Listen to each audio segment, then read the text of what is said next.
Broadcast of Innovation Summit, recorded on January 29, 2014 in Juneau, Alaska, is made possible by the Juneau Economic Development Council and 360 North. I'm now honored to introduce Edward K. Thomas, the President of Central Council of the Tlingit and Haida Indian Tribes of Alaska.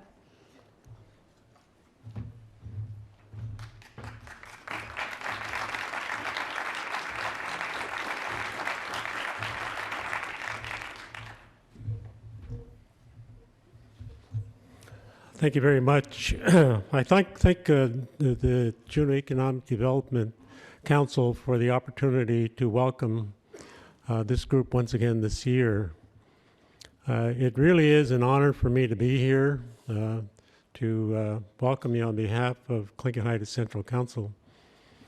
I first want to recognize Mayor Sanford, also Lieutenant Governor Mead for being here. Most of you are aware that Southeast Alaska is the ancestral home of the Tlingit people. And a little later in our existence, right about time of contact, the Haida migrated to the southern part of our panhandle from Haida, which is Queen Charlotte Islands. And much later, then the Tsimshian came over to Annette Island with their headquarters in Metlakatla. I'm going to briefly introduce myself. My Tlingit name is Zahu. I have a second Tlingit name of Shanskadek, and my Haida name is Skilquidance. When we look at the issues that you will be talking about, the economy, I am very pleased that you are taking of your time to talk about this very important topic. Last year I spoke a little bit about when I was a child and in my teen years, you know, we had canneries in every community, and anybody who wanted to work worked. And things have changed dramatically for our rural communities since that time. Today I want to talk a little bit about politics, since you all like politics so much. You're here in Juneau. One of the things that happened in rural parts of Alaska, with reapportionment, we lose representation in the state legislature. By itself, conceptually, that's not a bad thing because you really need representation where the people are. But when it comes to the management of the state's resources and the allocation of those resources through a legislative process, you find more and more of our people in the legislature and even in leadership in government tend to create a situation where they must look after their constituency, and therefore the majority of resources end up in urban centers where you can get, of course, what's called more bang for the buck. This is a reality. It has happened even again this last year with reapportionment. We lost 2 representatives from rural Southeast Alaska that had been there a long time. And the capital budgets for our rural Southeast Alaska went way down. It's pretty hard to even find it in comparison to the larger capital budget pool. Now, maybe this is a one-time thing, I'm not sure, but it sets up a scary scenario whereby when we rely upon infrastructure in order to sustain the local economy, and you don't get the resources from the broader state government, it's very hard to sustain a local small economy where you don't have the bang for the buck. And part of my job, as I see it, is that we need to try to do what we can to neutralize and sustain some semblance of economic stability in our rural communities. And I think that more and more we need to rely upon the goodwill of those in government from the larger communities to also embrace that attitude. Because if you don't, we end up once again with an unbalanced situation that will not sustain itself. We all know that you need to have that local economy in order to have people live in a community and to support their schools. So it really is important for us to keep in mind that those state revenues that are important to us and here in Juneau and some of you in Anchorage and some other urban center, just as important in our rural communities. And so I really commend you once again for taking on the issue of economy, because I think a very strong economy in all parts of Alaska lead to a better quality of life for all.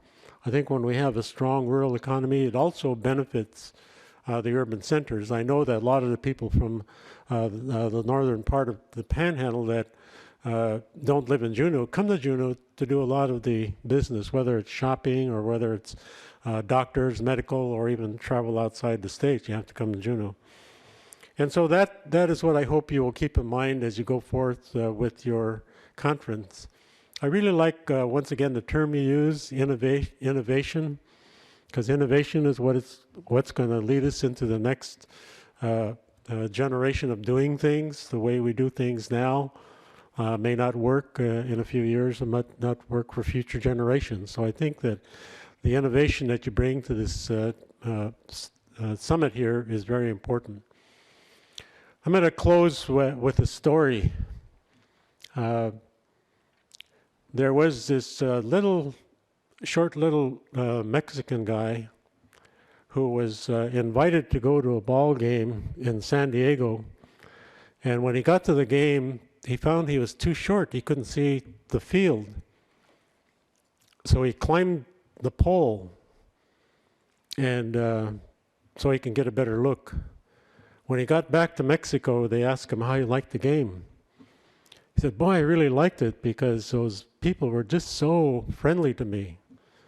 I say, what do you mean? He said, well, I was up on this pole and everybody in the crowd looked up at me and said, Jose, can you see?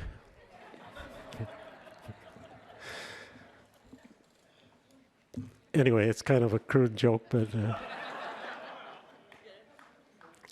with that, I'm going to once again say welcome to Juneau. I very much appreciate you being here. I think that when I look at the program, there's some very thoughtful people that are coming before you that really do have a message that will help us in Alaska to look at our economy and through a very close through eyes that are critical.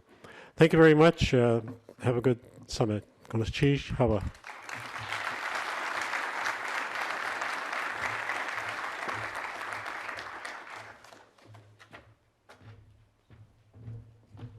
Thank you very much, President Thomas. For you, those of you in the back, I'll give you a little opportunity to come sit forward if you'd like. There's plenty of seats here. I won't promise I'll sing a song. I'll waste a little time. I'm very pleased next to announce our mayor of Juneau, Merrill Sanford.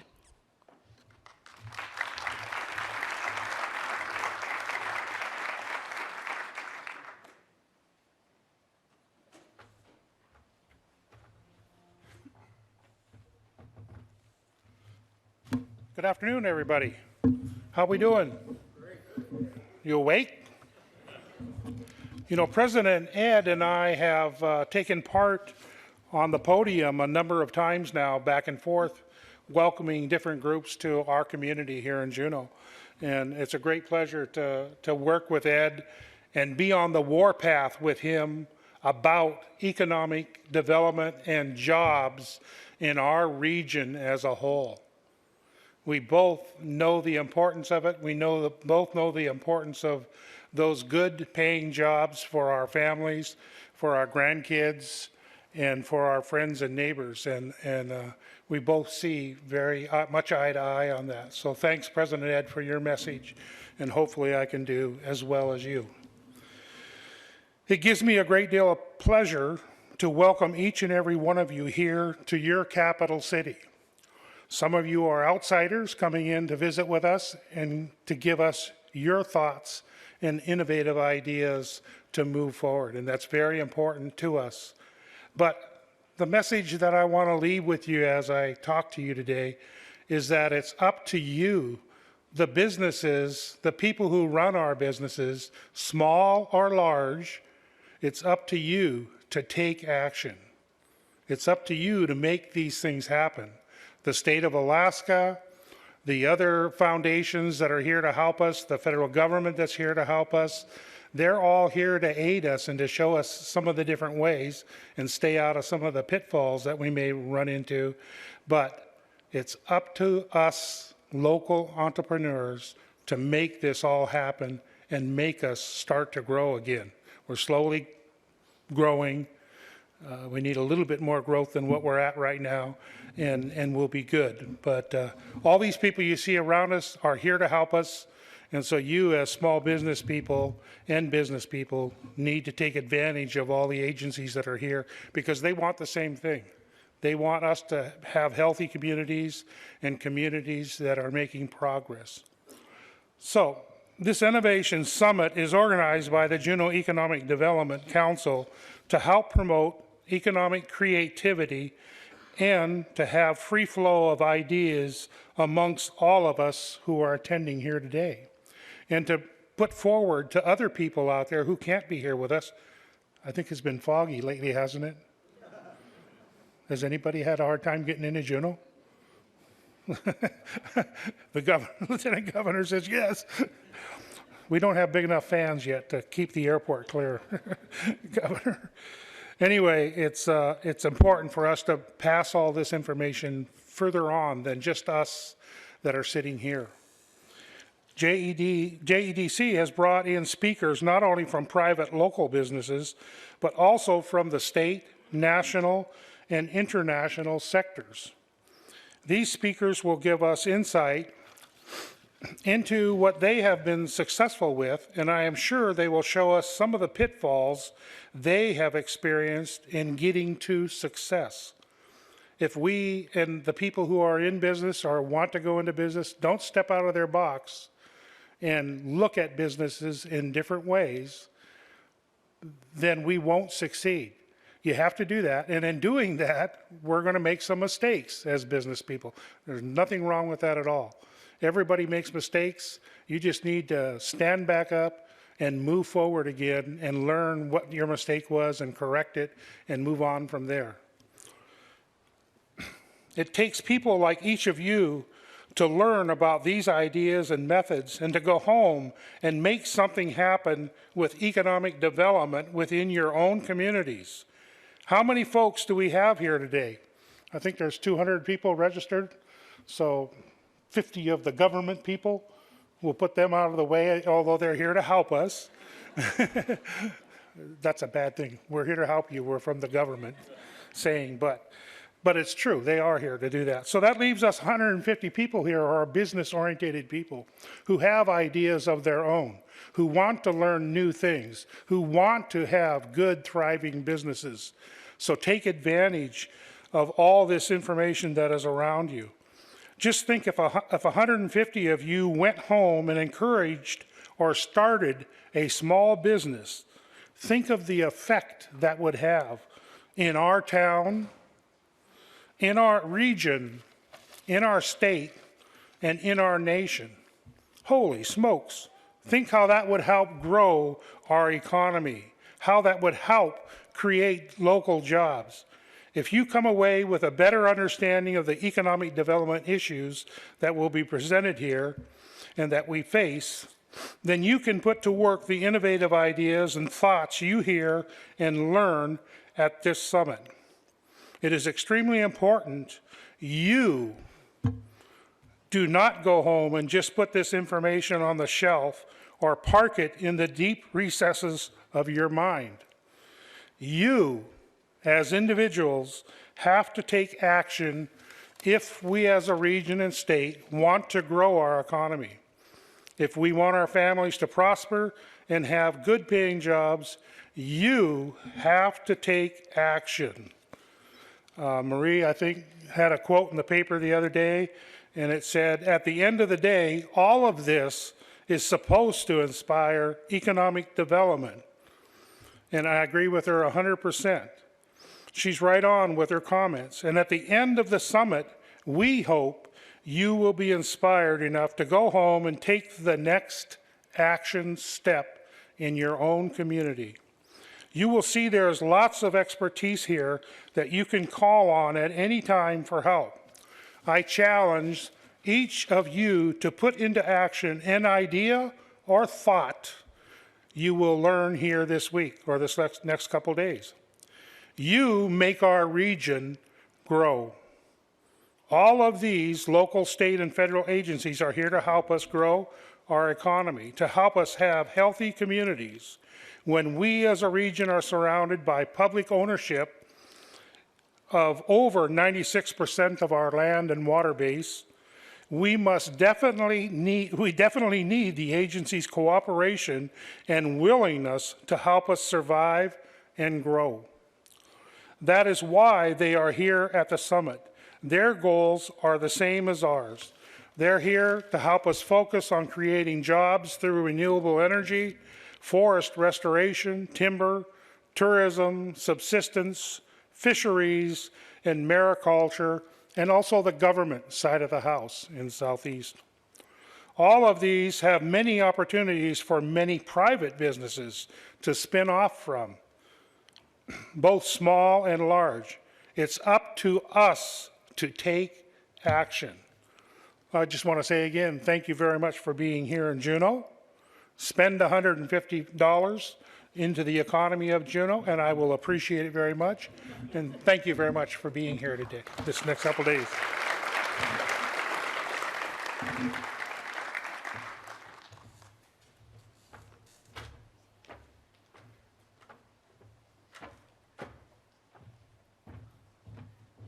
Thank you, Mayor Sanford. That was very inspiring.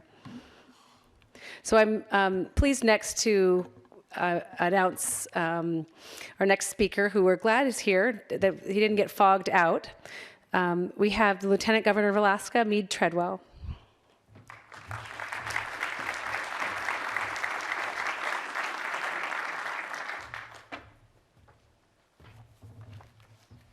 Well, good afternoon. Maria, thank you. Brian, thank you for the chance to be here. I'm glad all of you have come together from not only across Southeast Alaska, but also from around the world. Thor, you come from Iceland, probably my second favorite place in the Arctic. I was delighted as Lieutenant Governor to help bring together the nonstop flights between Iceland and Anchorage. Unfortunately, it's not happening exactly on this trip, but to get to Juneau, you can get to Seattle very quickly. I've been in some of your fish plants up at the places like Aukjari, and have brought home salmon skin wallets and other things, and know that your fish cluster is going very, very strong. It's also wonderful to have USDA here with us, and Mary Jo from the National Governors Association, and I'm glad you'll have others from our administration, Susan Bell, and some of the legislators who we work together with to see what we can do to help crack the nut for the next generation of economic prosperity in Alaska. Let me just say before I talk about the structure of our economy and why innovation and why knowledge is so important, just to say as a politician, I'm often reminded your job is to keep your promises. And I ran for office on a platform of basically helping our state to be more competitive, especially as we try to fill the pipeline, helping us to get to deals on gas pipeline, which is the subject of a lot of what's going on up there. But the third and the toughest one to quantify and the toughest one to do, but to help Alaskans who are trying to diversify and strengthen our economy. And I believe that's very, very important. And I believe what you're doing here is very, very important. And I apologize if I say that just by being here, it's been to help keep that promise, but it is, because it's a promise that we have to make to ourselves. Think about what Alaska's economy is really. It comes down, in my mind, to three things. It's the resources beneath our feet, beneath our seas, the things we can grow. And that certainly is often seen as the lion's share of our economy. The second is our strategic location, and whether it's having missile defense at Fort Greely or world-class air cargo hubs at Anchorage and Fairbanks, or military bases or listening sites at Shemya, or what Sitka is trying to do with its port here on the Gulf of Alaska. We do have strategic location, and we have to look at that resource. But the most important resource we have is that one that's between our ears. That one that is limitless. That one that is sustainable. And that one that is going to help us solve problems and really will end up being our biggest export to the world. And to do that, we have to nurture innovation in our society. I like to say, and it doesn't matter what we're doing here. We could be showing tourists melting ice. We could be mining.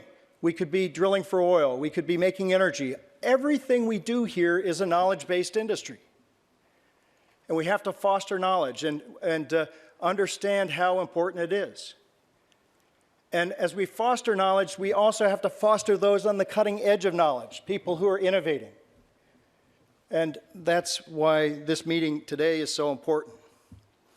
I bring to this podium a little bit of experience, not necessarily as an innovator, but as somebody who has collected innovators in my life, like some kids collect players in fantasy football, or I used to collect baseball cards.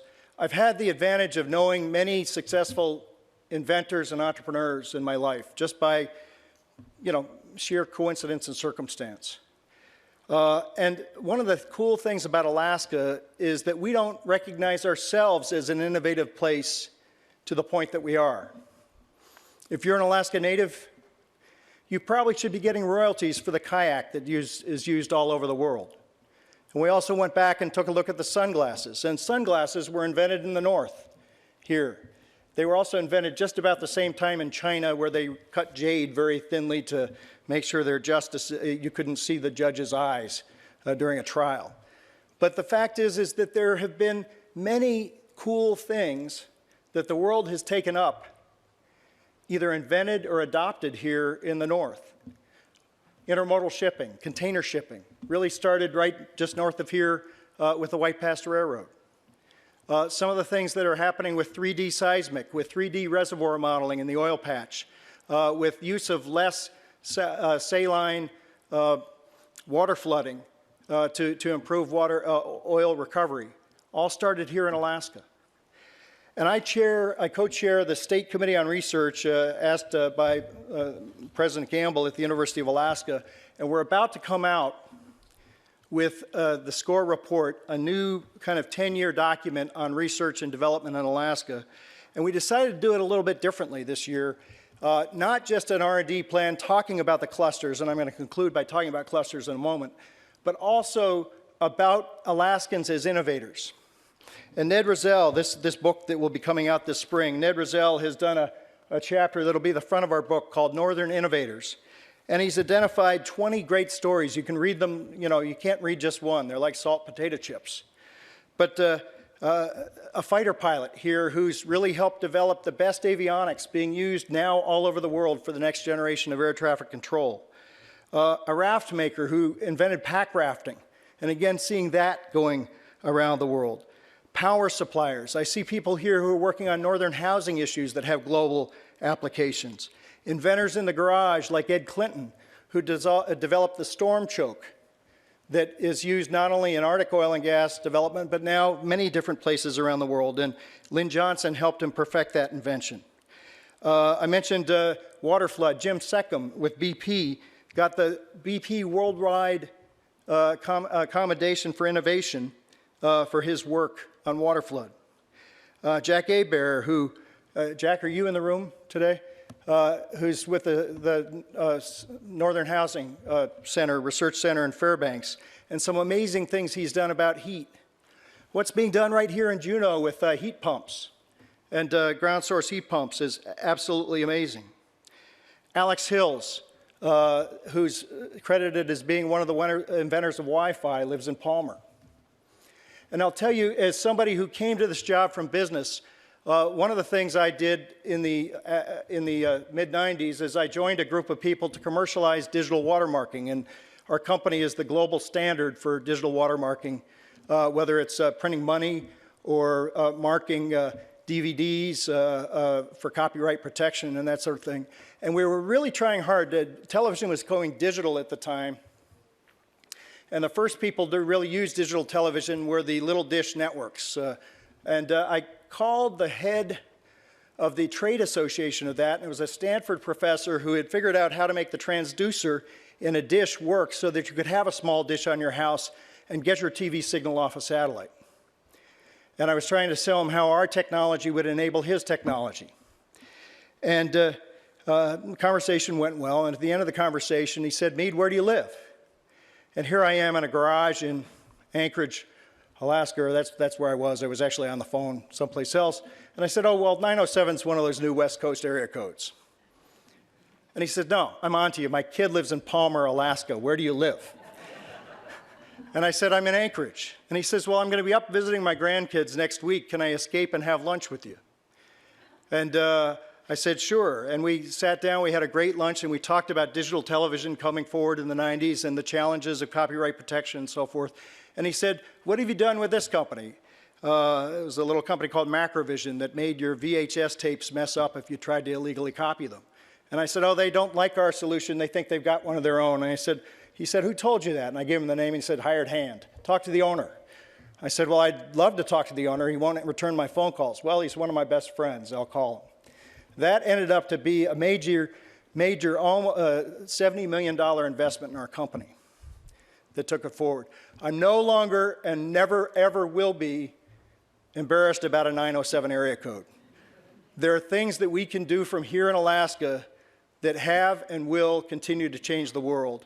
And I think when the SCORE report comes out, you'll see that that is one effect. Another thing we're trying to do in the SCORE report is to recognize that Alaska has many great inventors, and we'd like to see some organization, I suggest JADC might be a great one, the Alaska Workforce Investment Board might be another, to help us recognize Alaska's inventors and have an Inventors Hall of Fame, because there really are some amazing things that have been done here, whether it's in energy, whether it's in fishing, whether it's in making sure we avoid bycatch, whether it's in getting to more sustainable energy, whether it's into health. And Representative Paul Seaton called me just before I came down and said, "Be sure to talk about the research that needs to happen here on vitamin D and depression, because it may have some major effect on lots of our problems around the state." But the fact is that we are innovative people, and we need to push innovation, and we need to encourage innovation, and that's what the SCORE report's all about. It also goes back and looks at the value of basic research in our state and the value of applied research in our state. In basic research, one of my stories was after Exxon Valdez. I had been hired by the city of Cordova just after Exxon's ship hit the rocks. And we were literally watching people chase ahead of the oil spill doing transects, trying to count the birds and the wildlife that might be affected by this tidal wave of oil that was coming. We had very little in the way of basic knowledge, and it was astounded me later to learn that we had very little in the way of basic biological knowledge of some of the species that were affected that we would have to turn around and bring back. And that convinced me more than anything else, especially when we learned things about herring. Herring, for God's sakes, are the grass of the sea.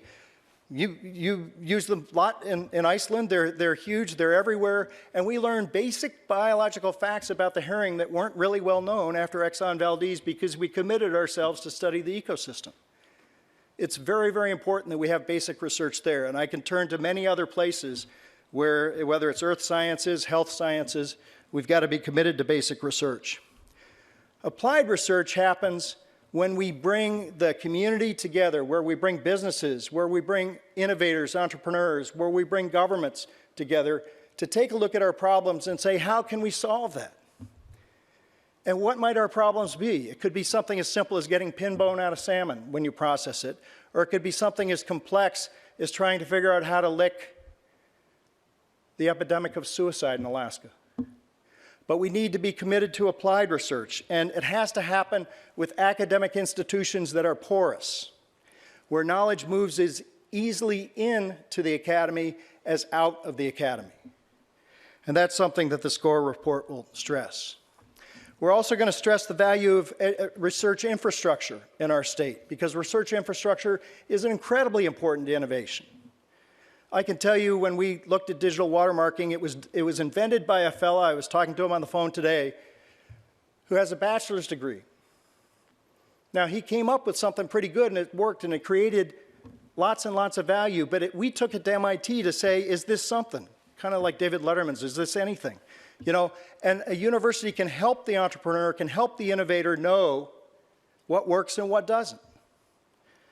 We also have people in the university who are committed to whatever their paid for course of study is, but also see ideas of ways to use their study where they need entrepreneurs to go out and help make something happen, need introductions to people in the community. And I see people here who are working on that at the university, and that's very, very important, and I'm very proud that our university statewide now has made several different significant attempts to commercialize its patent portfolio and to encourage our researchers to develop intellectual property as they develop knowledge. I also want to say that the innovation process requires education. It requires the freedom in thinking as we bring our kids up. It requires STEM education or STEAM education, including the arts, and the arts are incredibly important. And I'm very proud of what University of Alaska Southeast has done here, and has done more to teach Alaska's teachers STEM education than any other part of the state. And that's very important. As chair of the Aerospace States Association, I'm proud of one of our programs called the Real World Design Challenge, where we get several hundred teams of kids from all over the country. We give each of their schools about $1 million worth of design software and a problem, and the winning team from each state gets a free trip to Washington, D.C., where last spring Michael Huerta, the head of the FAA, the head of Embry-Riddle, and I gave the award to the winning team, who was from the Marianas Islands. It was a group of women who said, in our high school, this is the only place where we could work on engineering. We all want to be engineers. We're not particularly interested in airplanes, she said. But this was a way to work it. And there are teams all over Alaska competing this year in the Real World Design Challenge and many other great STEM programs. Let me just finish by saying that the cluster approach, kind of made famous by Michael Porter at Harvard, came with a fairly simple observation. Why do we think of Swiss watches or Hartford Insurance or Dutch or Belgian chocolate? And part of it is these communities kind of caught fire in one particular area. It might be in this part of the world, we know lots of people who are in the tourism business, lots of people who are in the fishing business, lots of people who are in the research business. I'm naming your clusters here, but the point is that our clusters have people who can move back and forth between entities in these clusters. They can finish each other's sentences. They watch each other like hawks because they're competitive. They have group knowledge that's very, very important. And clustering communities tend to do a much better job, structured right, to innovate further and to lead. And that's what's cool about Alaska. We have gone through a process as a state to identify our clusters. By identifying our clusters, we've identified our opportunities. And we're developing what Dr. Atkinson came to my office yesterday with Brian and said, communities of excellence. And I'll just close by saying this, Mayor Sanford, you are mayor of a community of excellence. You are mayor of a community of excellence that has realized the value of research and realized what research can do for our economy, realized what research can do for jobs. And many of you from other parts of Alaska are too. And that's one other thing I believe the SCORE report will do, is will help us in the same way the Wizard of Oz pinned that medal on the cowardly lion who didn't think he had courage. He had it all along, and here's your medal for it. We're going to do that for innovators. We're going to do that for communities of excellence. Godspeed in what you're doing here. Thank you very, very much.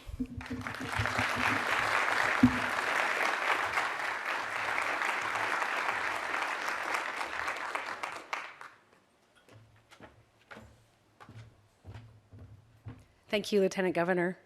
I wanted to also point out that we have KTOO here recording these sessions, and this, our Innovation Summit, many of the presentations will be aired on 360 North next month, so you can watch them again and again. So thank you for being here, KTOO. I also wanted to give a notice to our sponsors. We have some on the back of your program. This is very, very important that we get contributions to put this event on. Please recognize these sponsors with me. Juneau Economic Development Council, of course, the U.S. Forest Service, Alaska Communications, the Rasmussen Foundation, and the City Bureau of Juneau are our presenting sponsors for this. I also wanted to give just a couple personal ones. Alaska Litho has donated our design and all of our printing, and they were wonderful. And also to Drew Fenster, who helped me with communications. So thank you. That was my little personal plug. We'll have exhibitors in the lounge as well. Many of our sponsors are out in the lounge, so when we have a break, you're welcome to walk around there, and I'll do a little introduction of some of them later. And I now want to introduce our Executive Director at Juneau Economic Development Council, Brian Holst.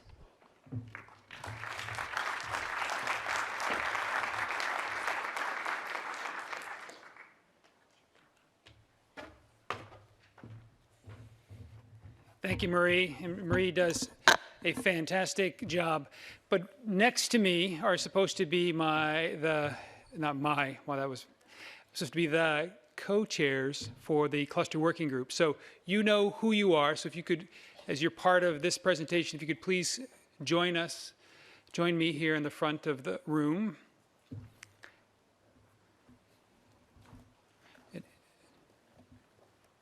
And while they're getting settled, I really want to thank our what an incredible welcome. President Thomas reminded us that this is really about our people here in our region and getting jobs and the opportunities. Mayor Sanford, what a powerful call to action. Thank you for that. And of course, Lieutenant Governor Treadwell just reminding us that we have talent, and as long as we have talent and develop our talent and nurture our talent, there's really no end to what we can achieve. Thank you for those comments. So, and because they were so brilliant, I think I'm going to be might be a little bit quicker here on my presentation, because part of what I need to do is review this concept of innovation. We call it an Innovation Summit, and I think you know why, so maybe I won't spend too much time on that. Review the basics of clusters. I think it's clear to most people here, but we want to go over that briefly. I also want to review our agenda, what we have set out for you for the next 2 days, and then turn it over to the co-chairs of our active clusters, and they have brief reports for all of us. So as we get started here, innovation. We're at this event, and we're really pursuing, and the mayor has said it, and maybe we say it in many different ways.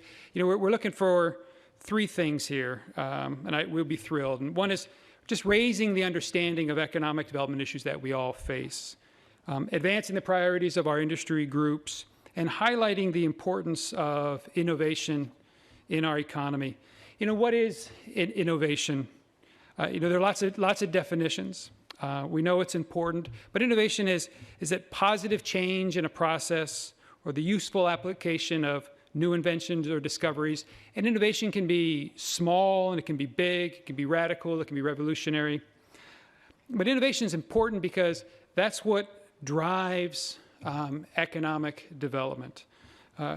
We know that half to two-thirds of the growth of our economy comes from innovation.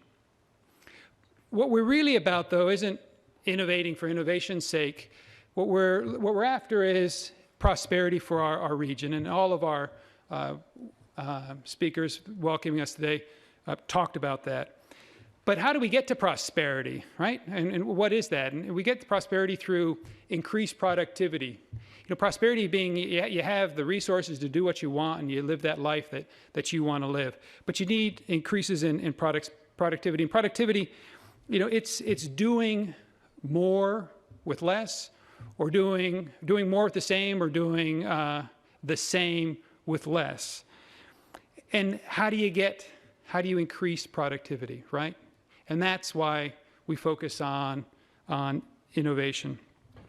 Through the cluster working groups, this is a really important tool for innovation, but as Lieutenant Governor Treadwell mentioned, there are other ways that we promote innovation. Education is critical, having that talent base. K-12 STEM education is an important part of JDC's portfolio. We're proud to support K-12 STEM education programs in 22 school districts around the state of Alaska. Technology transfer is also critical. While we need to research here in Alaska, we need to invest in that. But if the research is done outside of our state and we can take that research and bring it to businesses in our state, that's also can lead to better ways of doing things. Sort of on a general scope, innovation looks at how does one support innovation in our economy? There are many things that we can do at a general level. There's supporting infrastructure, getting the right regulatory environment, linking research, developing talent, encouraging entrepreneurship, making connections to new market, but also, and very importantly, strengthening regional clusters. So what is a cluster? I just don't trust that this thing goes when I click. And this is kind of the long definition, and Thor and Mary Jo Waits and others, as we talk, we'll have their definitions. But I decided to just give you the complete one, so I'll let you look at that. But what it's really about is pretty simple. It's people in an industry actively collaborating with each other, and that's what we're looking for in the cluster and in supporting the clusters is this active collaboration. And you can't have a presentation on economy without some charts and bubbles, and I know you're looking at it because people are smiling and going, oh no. And people on my board have heard this before many times. But this is the picture of the economy of Southeast Alaska. And what you see here is you see these bubbles, and the size of the bubble represents the number of jobs in these different clusters. How high up the bubble is on the chart is the concentration of employment in that industry. And in economic terms, that means these are the things that we're good at. We have talent because we have people working in these sectors. And as you go from left to right, what we see is the relative growth of these industries on a national scale. So we could spend 20 minutes talking about this slide, and we won't. But I'm happy. I love this conversation, so grab me later if you want to talk about this slide. So jobs, and I appreciate the consistency of Mayor Sanford because he always talks about jobs. I don't know if he always talks about jobs, but whenever I'm around, it's always about jobs, and because it is about jobs. And the cluster tool is an efficient tool for creating jobs. And something we need to know is that 95% of the jobs that are created come from businesses and industries that are already with us.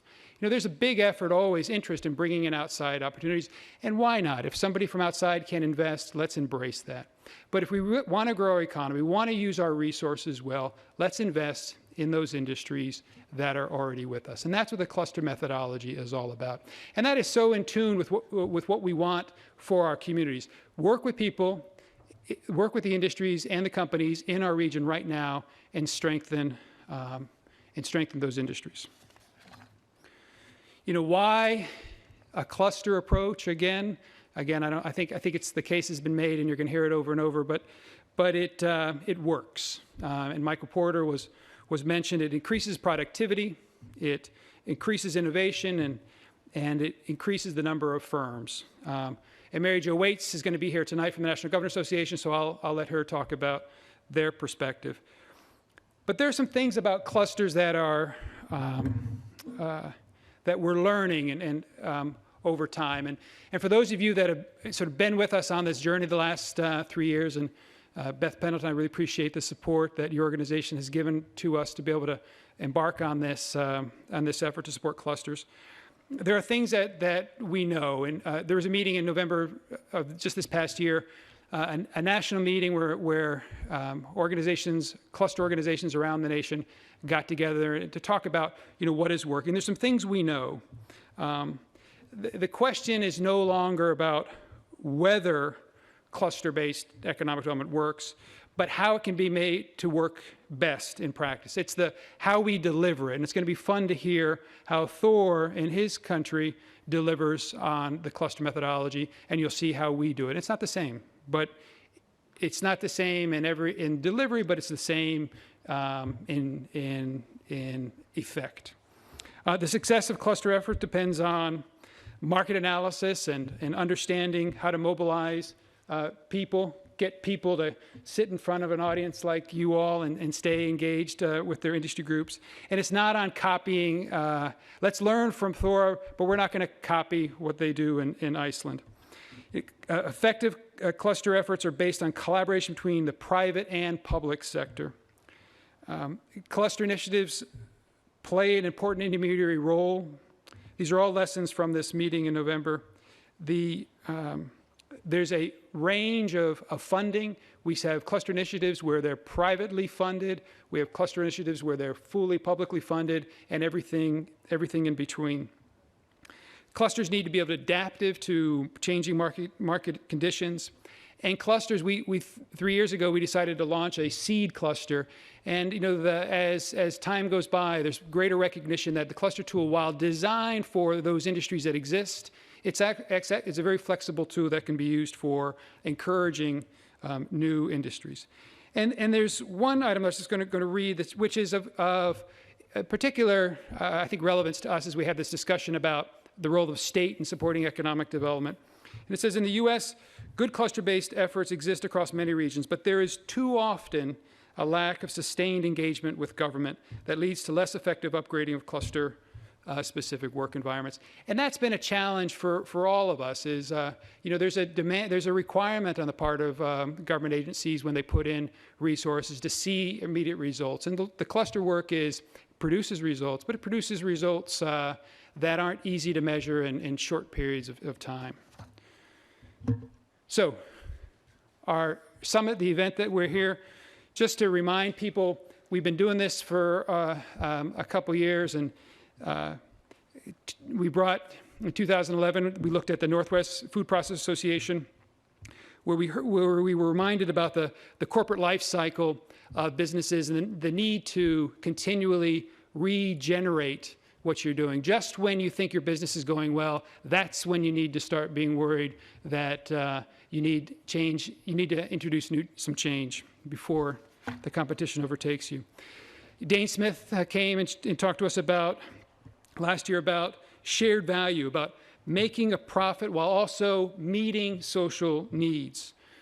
Patrick Quinton from Portland shared their experiences last year where they picked winners. They chose 4 clusters to focus on, and they also recognize that place is critical to economic. Understanding the place you're in is critical to being successful with your cluster work. And then we had Senator Kostema share with us some of the experience from our neighbor in Washington. He served while he was in the Washington State Senate as the co-chair of the Washington State Economic Development Commission. And it's going to be fun tonight because we're going to have the private sector co-chair here with us tonight on our panel when we talk about the role of government in supporting economic development.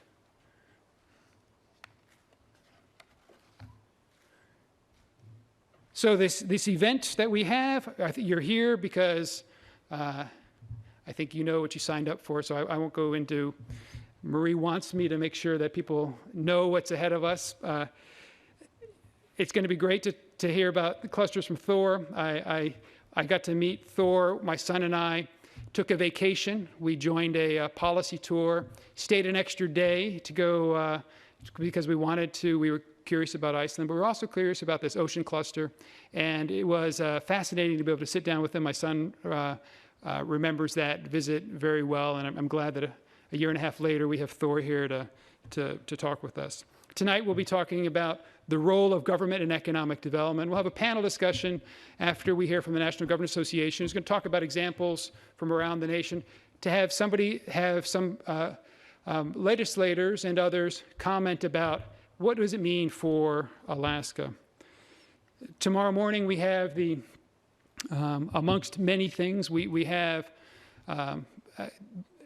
Deputy Undersecretary Patricia Hull here, who we arm twisting and inviting is something that I enjoy doing very much, because we tried really hard to get somebody as senior as we could out here from Washington, not because people don't understand our issues, but we're convinced that we're special, we're unique, aren't we?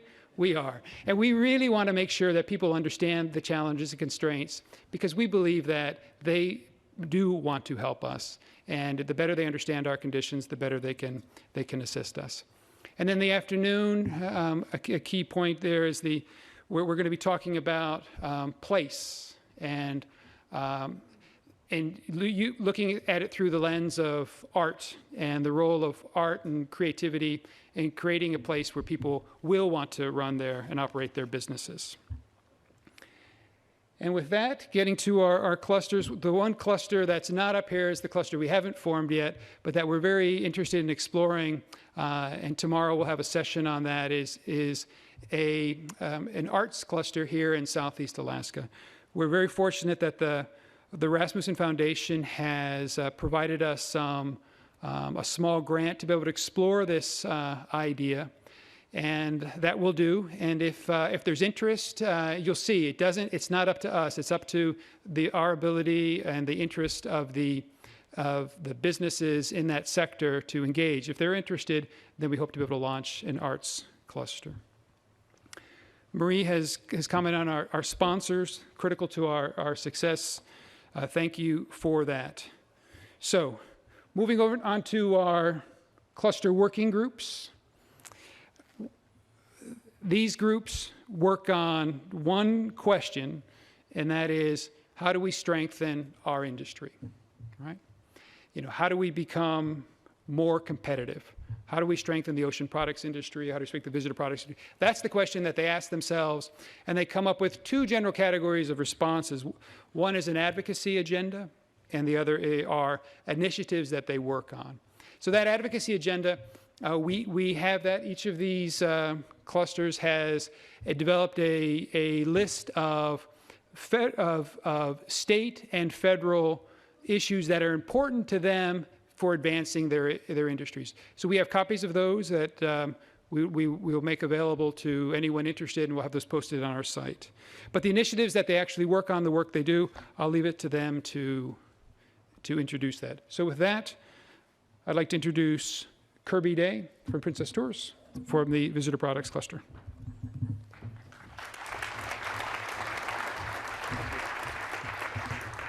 Five minutes, right? We got the lecture. 5 minutes, no more. Welcome and thanks for being here. And Beth, again, thanks for the Forest Service for supporting the process. And thanks to all the sponsors as well. My name is Kirby Day. I'm in charge of port and passenger logistics and operations for Princess Cruises in Alaska, Central Pacific Islands, and South America. And I'm lucky enough to be based in Juneau, and where I've lived for 27 years. So the Visitor Products Cluster has been going about 3 years, and we've had a lot of successes, and we still have a lot of challenges. It's a slow process in a lot of ways. We take the summers off because obviously we've got visitors here. So we work the rest of the year on a lot of our initiatives. Some of our successes, talked a little bit about this last year, and it continued this year. Working directly with the Forest Service, we were able to get the assignment of some temporary use days out at Mendenhall Glacier Visitor Center and the Mendenhall Glacier Rec area for demand that was not being met, and we were able to be assigned these temporary use days while the Forest Service is working towards finishing up the Mendenhall Glacier Rec area plan on commercial use.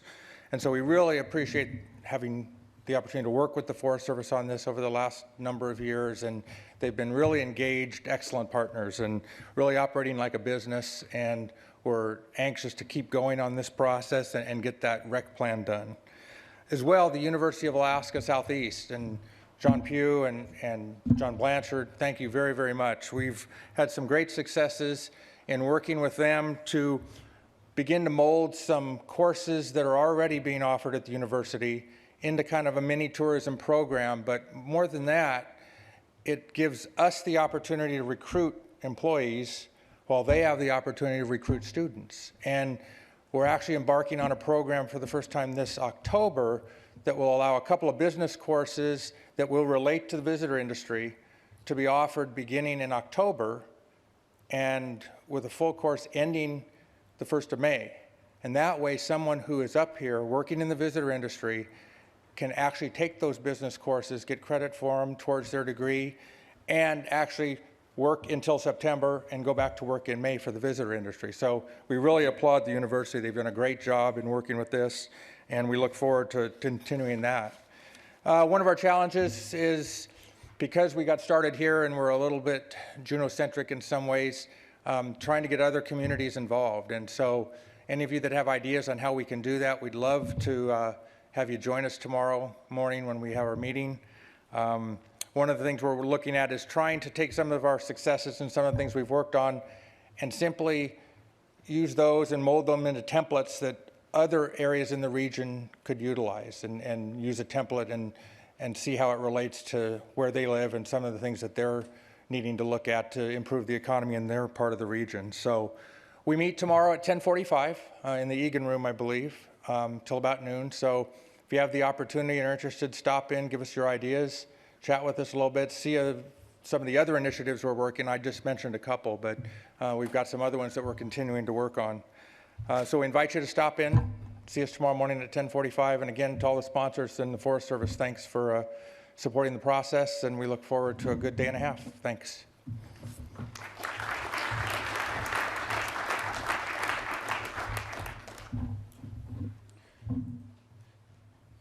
The co-chairs of the Ocean Products Cluster are John Sund and Julie Decker. Julie? John? Sorry. I had a 50-50 chance there. Yeah, we flipped a coin up here. I won. So my name's John Sund, originally out of Ketchikan. Been in the fishing business most of my life, 30 plus years, and primarily focused as a personal goal of creating sustainable economic jobs or sustainable economic activity in Southeast Alaska. And it drove a couple of friends of mine to start a little company called Silver Lining Seafoods back in 1981 to smoke some fish in Ketchikan. And it built up into a significant business and moved on. So the issue, I feel, and it hasn't changed, and Ed Thomas brought it up here earlier, is that how do we create sustainable jobs or viable economic jobs in our communities? And our rural communities in Southeast are particularly hard hit. And so that's been one of the big focuses that we're kind of driving at. And it's hard to imagine an economy in Southeast Alaska if you don't talk about fish or seafood or ocean products. So Julie and I have been co-chairing this ocean products cluster working group now for, I think, almost 3 years. And it only hangs together because JEDC, we currently have Zach as our coordinator there that calls us on the phone and puts the agendas out and hauls all the volunteers together. And so I don't think it would get very far without a little bit of staff help behind it. And we appreciate that. So when you get down, you say you have this big room, and we've heard a lot of, I call it 50,000-foot rhetoric of creating jobs and doing this and getting innovative and doing that. But when you really get down, it's really one-on-one. Can we get one job here, one job there? And so we're kind of, as you look at it, it works out to say, what can we do to keep what we have? How can we work to add more value to what we have? Can we bring something to the table that is new that we don't have yet? And so if we look through our initiatives that we're working on, the keep what we have is right into the middle of a thing called sea otters. And for those of you who have seen those nice little fertile puppies swimming around, they're very nice to look at, but they're devastating to the economic activity of anything that grows underneath the ocean. All shellfish, crabs, clams, sea urchins, abalone are just wiped out. And so our dive industry, which we, through some innovation about 10 years ago, got from selling frozen gooey ducks to selling live gooey ducks, we went from like $1 million industry to a $10 million industry, is in some serious hurt. And sea otters are populating now, I think, about 10 to 15% a year. We're currently pushed over about 18,000, heading to 30,000 very quickly. And this industry of our dive industry and the sea otters are an exact big collision course. And getting something done about that has been on our priority list from the beginning. And I can't say we're making too much progress. We have a lot of attention to it, but progress has been slow. So that's an ongoing issue. And if you want some more details on it, just show up tomorrow morning. We have a lot of people that talk about that. So that's kind of going down. Keeping people involved, our maritime education workforce, training the new forces to come in, that's been an ongoing issue, and the university's been involved in driving that leadership, the work development force, so we kind of grind around on that. The other issue I like to preach a lot about is I don't think you can be in business, I haven't been in business, if the government's not your partner. And we talk about the government being a piece of business, but I look at it as they are my partner. I cannot be in business in Southeast Alaska or anywhere in Alaska unless I have permission or consent or they're with me. And that's a different aspect from they're the regulator. And I like to say that there are some people in the governmental entities that do understand that they are business's partner. And there's quite a few in this room. And there's some that look upon themselves as more of a regulator. And you can't get there. So, getting USDA here and getting USDA's programs lined up or in alignment with what can happen to help enhance business has been one of our objectives. And we have pleasantly surprised to have made a little bit of progress on that. And we'll bring that up again in our meeting tomorrow. We have the Deputy Undersecretary from Washington, D.C. out here to talk about that. And in our creating something new, we've been focused on mariculture and the opportunity to create a seafood or a shellfish industry, growing oysters or growing gooey ducks or clams. We think it can go from, it's currently, I think the harvest is $500,000, $1 million out of the farm side and about $10 million out of the wild side. It really has a potential to go to somewhere between, we argue, between $50 and $250 million a year. It's a huge opportunity. If you look at New Zealand, what they've done with green-lip mussels, you look at what oysters are coming out of Tasmania and in Australia, we have this huge potential. And there's a lot of hurdles to get there. There's a lot of opportunity to get there, and it's been frustrating. You think it ought to just happen. We've been at it for 25 years, and it hasn't gone very far, but those of us who have been here kind of pushing along think there is some we're on a kind of a breaking point, and we think it can break out, and we can attract the private investment that it's going to take to do it. So that's a part of our discussion and process. And Alaska Fishery Development Foundation, AFDF, which has been helping develop businesses in Alaska and helping move them along since 1978, has taken on the mariculture as one of their main initiatives.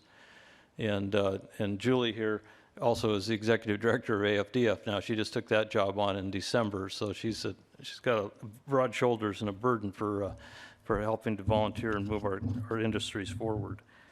So that's where we're at. I think we're meeting at 10:45 tomorrow. I don't know exactly where, somewhere in this building. And I appreciate your opportunity to help and move this forward. And maybe we can create one more sustainable job next year.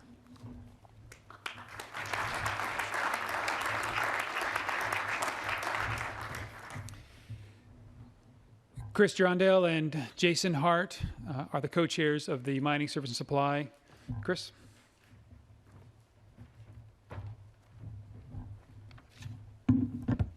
Chris Drondale and Jason Hart with Greens Creek Mine. The mining services and supply cluster was started to try to capture more of the business that's coming from the mines in Southeast Alaska, and ultimately try to grow it and have Southeast Alaska be more of a center for mining supplies and services, and get more of the business that from Yukon and from Pogo and Red Dog Mine and some of the other mines up north. We started out with a number of initiatives from, I thought initiatives were going to be up there, from training people, from trying to work with the university to come up with a environmental engineering program, to mine training for technicians, because there's a big shortage of technicians and the cost of technicians to work on equipment is very high in Juneau, to a vendor forum so that could develop a tool where the mines and the vendors could come together and the vendors could ask questions about how do I go about doing business with the mines? What are your key criteria that are a big concern to you that may not be a concern to other vendors, to other suppliers or customers that we're dealing with? And develop a rebuild center. There's Greens Creek, as an example, has 2 to 3 rebuilds going at all times. They're about $500,000 a piece, and a couple $100,000 of that are very high-paying jobs. And there has not been the local service centers have not been very competitive, and so most of those rebuilds have been going south, as far south as Mexico.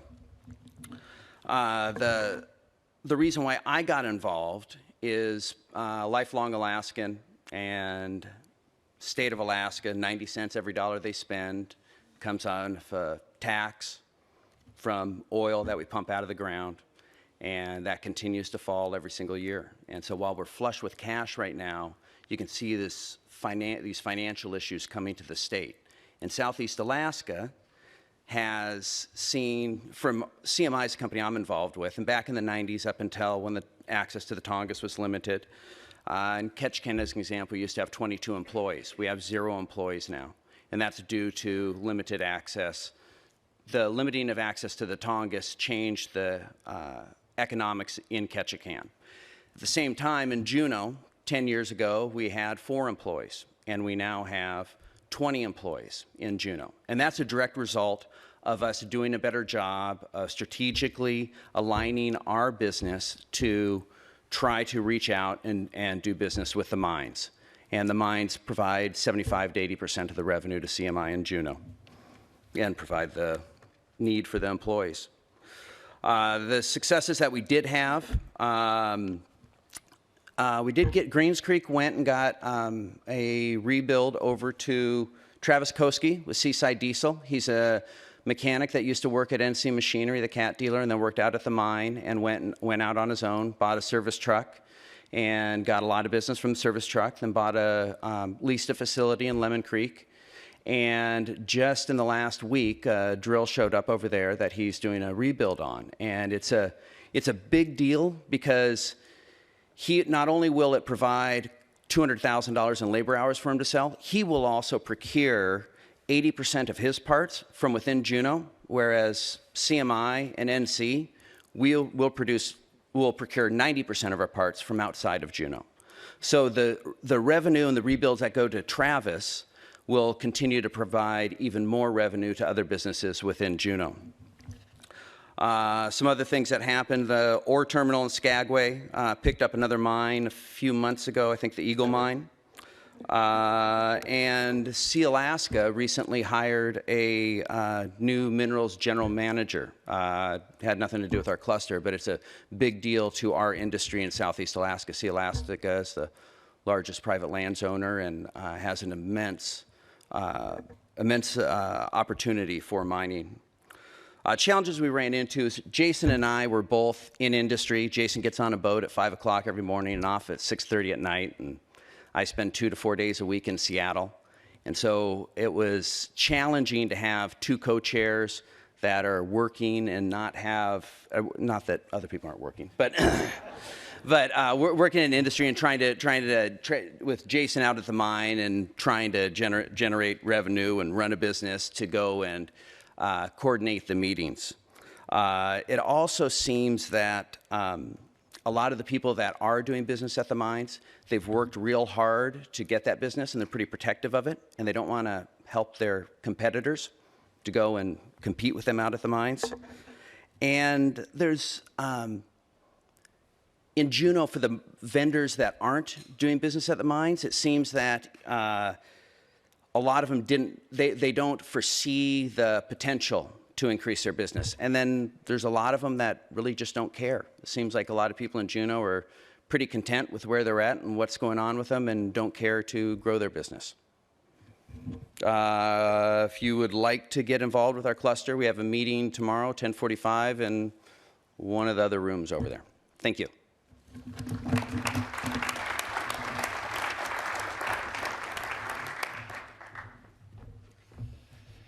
Thanks, Chris. And Jason just whispered that the rebuild business is off and running this year as well with another sale. So that's great to see that that taking off. Our next cluster is our renewable energy cluster, and we have it co-chaired by Alec, Bob, and Bill Lady, Bill is traveling today. I'm looking for who's twitching more to see who and it's. Oh, you guys are good. And it's Bob. Welcome, Bob.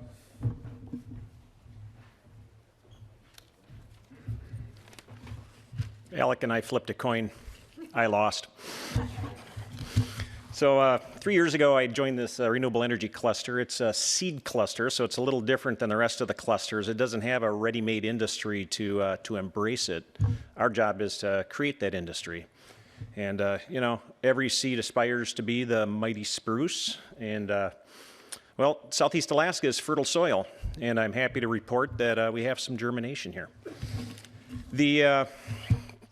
That cluster term has never sat well with me. And, just a lot of jokes on it. I've been picked on about it. And so now that I'm a Forest Service guy, a cluster really, the forest thing actually is a better sense of it. A cluster is really a forest. It's a group of those mighty spruces together that create a vibrant and productive ecosystem. And so we're calling ours the seed forest, if you don't mind, Brian. We've got a few action initiatives. I want to talk about some of these green shoots that are coming up. One of them is the Capital Energy District. The Capital Energy District you're sitting in it, and it encompasses everything from the Capitol to the Juneau Douglas High School to Centennial Hall and all the buildings around here, including the new SLAM. The idea on this district is to provide a heating district that'll provide the thermal energy to all the buildings in this district, and the new construction, new development that'll happen here, the Willoughby district, the arts district that'll be developing here, and it'll all be fueled with renewable energy of different sorts. It could be a laboratory for different kinds of renewable energy plugging into this Capital Energy District. This is starting to gain momentum. The word is getting out. We're hoping that it'll reduce our costs here and make development much more attractive in the downtown core of Juneau. One of the other clusters, or one of the other action initiatives, I got to say, isn't really, it's not really a seed. It's because we actually have a renewable energy industry that's been around for a little while. It's called hydroelectricity, and I think AL&P's been in business since 1897. Is that right, Alec? Something like that? Yeah, so it's actually kind of a long-standing renewable energy. We don't think we're going to really improve on that, but we want to improve on how we use that renewable energy. And the electric vehicle initiative is one of those ways of doing it. Rather than using gasoline that wastes about 70% of the energy that's in that gallon of gasoline gets lost as heat or goes off as pollution. We think that electric vehicles in Juneau, even though they only have a range of maybe less than 100 miles, when's the last time you drove 100 miles in Juneau? Electric vehicles are perfect in Juneau. We'd be instead of powering those things with gasoline, we're powering them with rain. There's an electric vehicle out in the lobby. You're welcome to jump in it, take a look. You can probably drive it around the lobby if the keys are in it. About 5 years ago, I remember when a Toyota Prius would drive by me, and I'd always kind of take a second look at it and go, oh, there's one of those hybrid vehicles. Now they're all over Juneau. I don't even look at them twice. There's probably a couple of you have them in this room. We expect 5 years from now, electric vehicles in Juneau are going to be the same way. And it's not just electric vehicles. Alaska Coach Tours is here. They want to talk to the Forest Service about creating electric buses that drive between the cruise ships and the ferry, and the ferry. Well, maybe the ferry too, but and the glacier. No more idling diesel buses sitting downtown or sitting out at our favorite tourist attraction here. How nice would that be? Are they reliable? Well, Chris Rose from REAP is sitting right in the middle of the room. He's got a Prius that he bought 12 years ago, and he's got over 200,000 miles on it, and it's going strong. We think electric vehicles will be that way too. So we think there's a little promise in that action initiative. Another seed that's really turned into a sapling, we think, it's more than just a green shoot, is the biomass demand development. And that's our effort to utilize this enormous resource of biomass energy, this solar energy that's stored in a convenient tree form around us, to help meet the thermal needs of our facilities here. Most facilities in Southeast Alaska, about 70% of the energy footprint of these facilities isn't the electricity up here, it's the thermal energy that these buildings require. Biomass is one of the perfect ways of meeting thermal energy. We can protect our hydro resources for more important uses, more high value resources like powering those vehicles out in the lobby. And the saplings are really taking off in some of our key communities in Southeast. Ketchikan is really rocketing off. Ketchikan has a wood pellet mill right in its community. It's got its own fuel refinery. They are converting their schools to run on wood fuel for much less cost. They're saving money that they can spend on teachers and nurses in their schools instead of buying heating oil. Their library has been converted. The federal building in Ketchikan is converted. The Forest Service building is converted. The new library that they're building in Ketchikan is converted. The airport terminal is on its way to be converted. I think Ketchikan's on its way. They've reached critical mass. Haines is another one. Haines is a community that just a couple of years ago, expert consultants were telling them, no, biomass isn't the way to go. You stick with oil. Economically, that's your best option. They decided to dip their toe in the water. They converted one building, their senior center, see if they would save any money on it. They saved 49% of their heating costs in the first year. Haines now is converting the entire borough over to biomass. All their buildings, they're off the juice. We're looking at Cake. Cake has got a community energy plan in the development. This is vitally important for these small rural communities where energy costs are just existential threats to the community. Hoonah has some very interesting opportunities. But, as President Thomas said, the bigger communities in the region are relevant. We need to have enough demand in the region so that we can get investment into the infrastructure that's required for biomass. And Juneau is half of the energy usage in Southeast Alaska, and yet we are not making much headway here. We need help getting Juneau to catch up with Ketchikan, catch up with Haines, catch up with our neighbors. That's the next target for us. Thanks very much.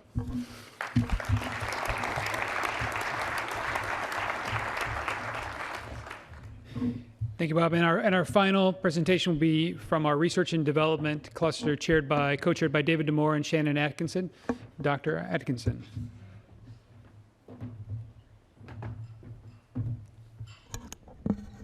One thing about following a bunch of tall guys is that you have to readjust things to get it right up here. At any rate, thank you very much for coming in and for helping us out with this Innovation Summit. We feel like it's definitely the right way to go for all of our clusters. I have the privilege of co-chairing the Research and Development Let's try that again. I have the benefit of being able to co-chair the Research and Development Cluster with Dave Damore. And as a professor at the University of Alaska Fairbanks, we have the Fisheries Division headquartered out at Lena Point. We share a campus with National Marine Fisheries Service, and this is a unique campus for us to be a part of. But in addition to that, I also have the privilege of having joint faculty status with the University of Alaska Southeast. And this has given me a unique perspective by which I can come to this cluster and look at research from a slightly different angle. The co-chair of our committee, Dave Damore, he works for the U.S. Forest Service. And so putting the two together, we have a combination of two of us that see research from different perspectives, but from equally valuable perspectives. Not only are there the federal and the university perspectives, but we also have people from nonprofit organizations that are a part of us, as well as from small businesses that are in Southeast Alaska. The region that we encompass is all of Southeast Alaska, and so we see ourselves as representing research as an industry from Ketchikan all the way to Yakutat. We are the newest one of the cluster working groups, and some of the things that we've been working on, I believe, have been put up at the top. And so we're trying to develop collaborative research on key areas of interest for Southeast Alaska. Where will we get some of these ideas for what are these key areas of interest that we should be focusing on? Well, we have the benefit of working in and amongst all of these other clusters.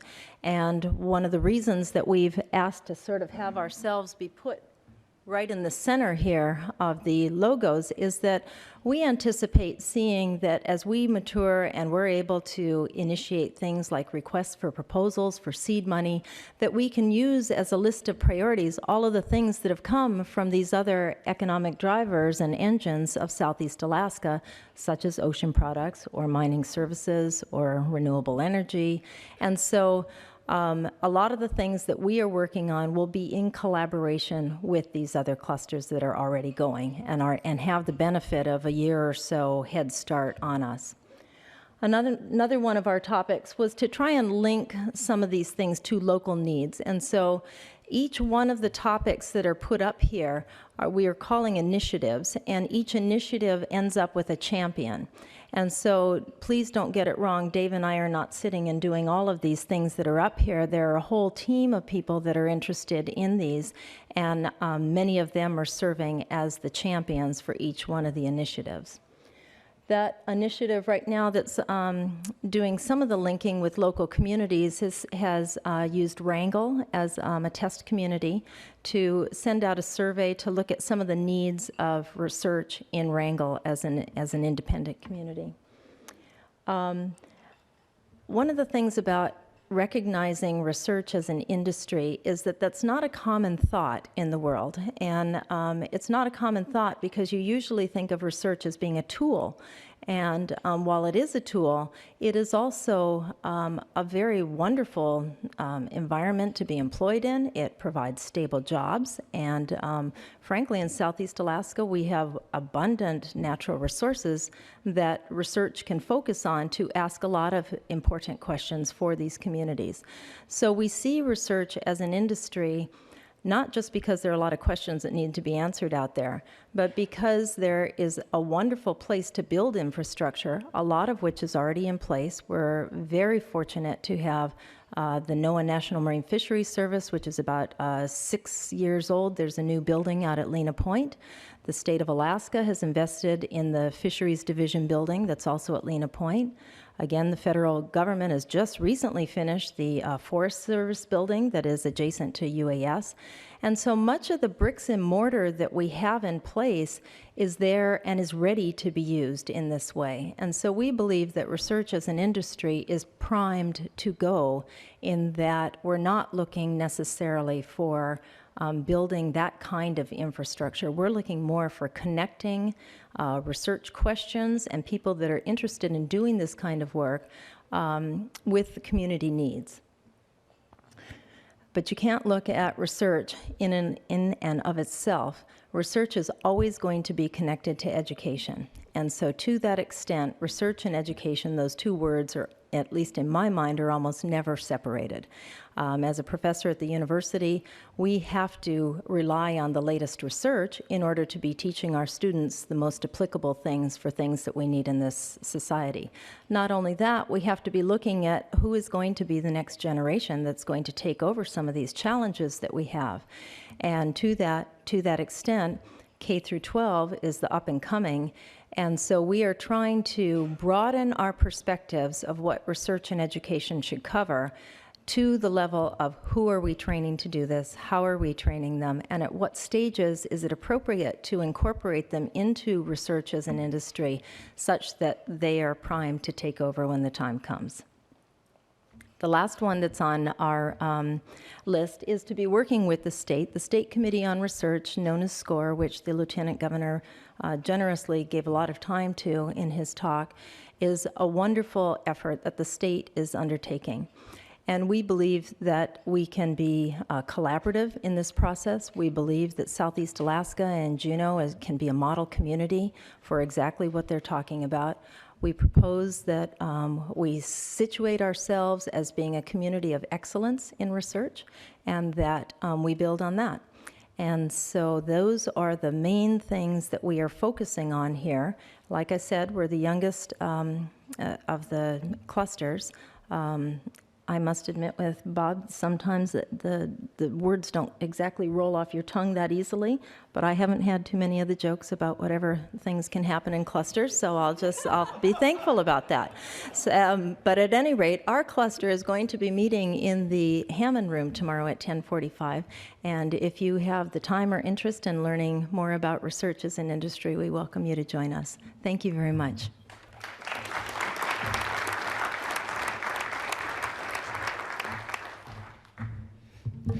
Thank you very much. It's just an incredibly impressive group of hardworking people that represents also a number of volunteers in our community that are working hard to strengthen the economy of Southeast Alaska. So can we give a big round of applause for the cluster co-chairs?